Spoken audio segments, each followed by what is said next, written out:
Hi, it's Jessica here for the Baby and Toddler Show online, and today I've got Jeremy with me from Hippychick, who is a distributor as well as his own brand. You do some absolutely incredible brands as well as obviously Hippychick, the stuff that you do for yourself. But we've got the two rockers, Classic World and Wheelie Bugs, with us today. Tell us a little bit more about them. Well, for a start, my wife started the business a long time ago, 21 years ago now, which is amazing. I can't quite believe we've almost got the key of the door. We started with a couple of nursery products, and then that has grown enormously over time. We've got about 20 different brands now. We obviously can't bring them all. And with your brand, what are the products that Hippychick offer? Well, we started with a product called the Hip Seat, which is a back support that you wear around your waist to stop you whipping your hip out and cricking your back in the wrong way. Wow. And that's done brilliantly. We get huge support for osteopaths and physiotherapists, but we do our own cellular blanket range. Wow. We do waterproof clothing, all-in-one suits. So do you do children's stuff as well? Is that mainly for the adult market? Oh, no. It's all children. So wow. It's all nursery. Waterproof bedding, we do a fantastic range of that. And then other brands we distribute, we've got the My Hummy range of sleep sensors, we've got the Mover wooden toys, and all manner of early stage equipment. And then perhaps in the last 4 or 5 years, we've done more and more in the gift and toy line, especially stimulating developmental early stage toy, which has gone amazingly. I just want to go back to the two rockers because I think they're great. Can you just tell me a little bit more about them? So what age do they go up to? Well, they'll go up generally to sort of 36 months or so. Again, age is such a subjective thing with babies because they grow faster or slower. Some of them are bigger, smaller, some of them are more agile or less agile than others, and there's no defined thing. But really they're appropriate from the age that a child can support its own head and back and body, and that's really important across lots of toys, especially the ride-ons where we do a number. They've got to be able to support themselves. They can play with these things first and push them around, but in terms of riding them, and they should always be supervised early on, of course. And actually, I remember the first, because we have a little rocker, and the first time I put Digby, well, all my children, we've had it for 10 years, and as soon as we put the first child on, like they are at that little bit of a wobbly stage when you first put them on. That's right. But like, and you think, oh my God, they're gonna go flying. But actually, the rockers are brilliant in that.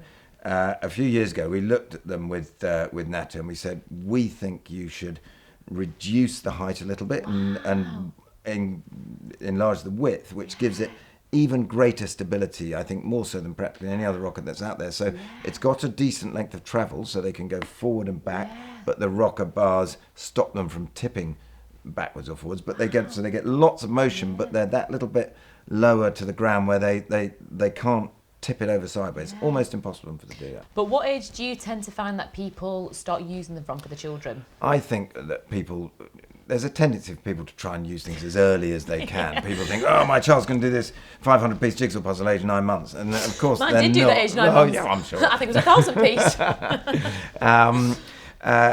I would say, realistically, with the rockers, they're an ideal present, basically 9 months onwards. And again, I must stress that they need to be able to support themselves. The last thing you want is people plonking a child into something that is too advanced for where they are, and they'll enjoy it much more if they're able to enjoy it when they first use it. If it gives them a fright because they can't support themselves, then they're going to be less willing to engage and play with it over time. So you want them to get the most out of it. So I would say somewhere between 9 and 12 months, and then it'll go on from there. Which leads me on to my next product. So I absolutely love these. I think they're fantastic. And one thing I've noticed about Hippychick, you stock some really quite quirky, fun, but quality brands.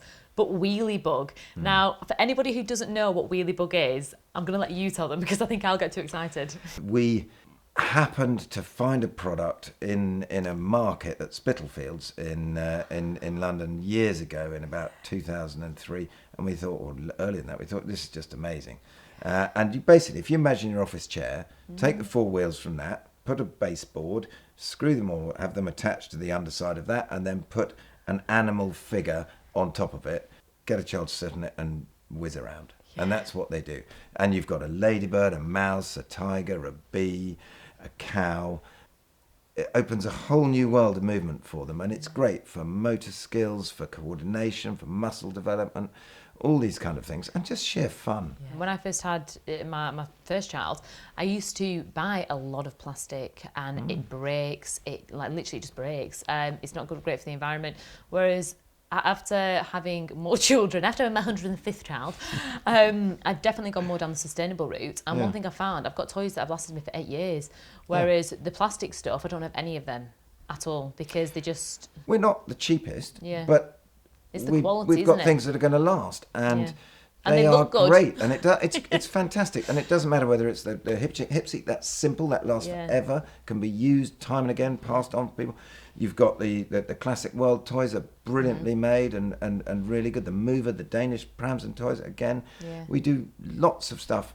Very little of it comes back because it's ever been broken. And actually, if I could give any new parent any advice, if they were having a child and they were going to go on to have a larger family, I would always invest in pieces like that, because you want to keep them and you want to keep them nice and you want to pass them down, which brings me on to Classic World.